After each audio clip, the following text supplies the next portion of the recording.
Trump administration mandates American space dominance through new executive order. The Trump administration has issued a sweeping executive order focused on establishing and maintaining American leadership in space, prioritizing both exploration and defense. Signed on December 18th, the directive, titled Ensuring American Space Superiority, outlines ambitious goals for lunar presence, nuclear power deployment, and strengthening national security in orbit. Return to the moon and establishment of lunar base. The order mandates a return of astronauts to the moon by 2028, with construction of a permanent lunar base to begin by 2030. This is not a sudden shift in strategy. NASA's Artemis program already targets crewed lunar missions by 2028 and long-term surface installations. The directive simply reinforces these objectives with executive backing, solidifying a commitment to sustained American presence beyond Earth.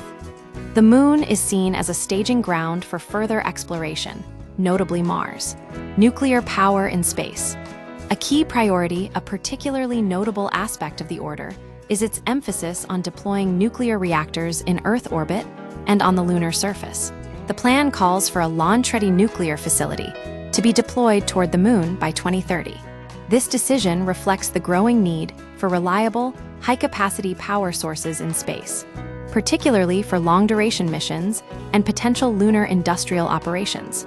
Nuclear fission is viewed as the most viable solution for such power demands, bypassing limitations of solar or chemical energy.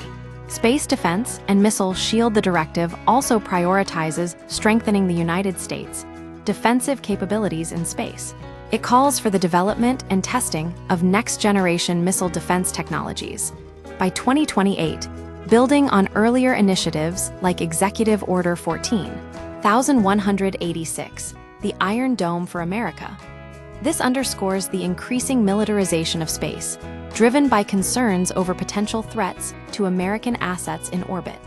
The administration has framed this vision as a golden dome for national defense, suggesting a robust anti-missile capability in space.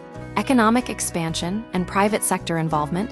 The order aims to attract at least $50 billion in additional investment into American space markets by 2028, capitalizing on the rapidly growing commercial space sector.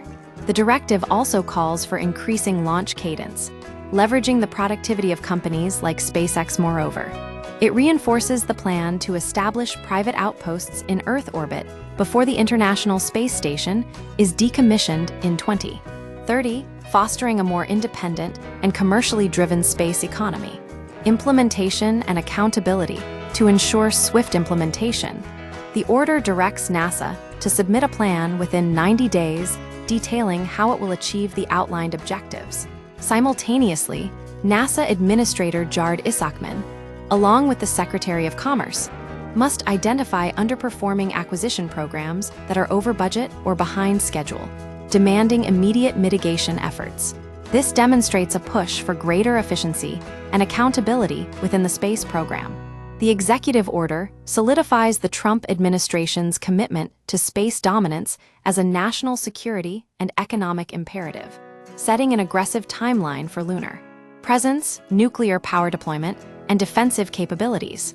The move underscores a broader trend toward greater militarization and commercialization of space, positioning the United States to compete effectively in the evolving space age.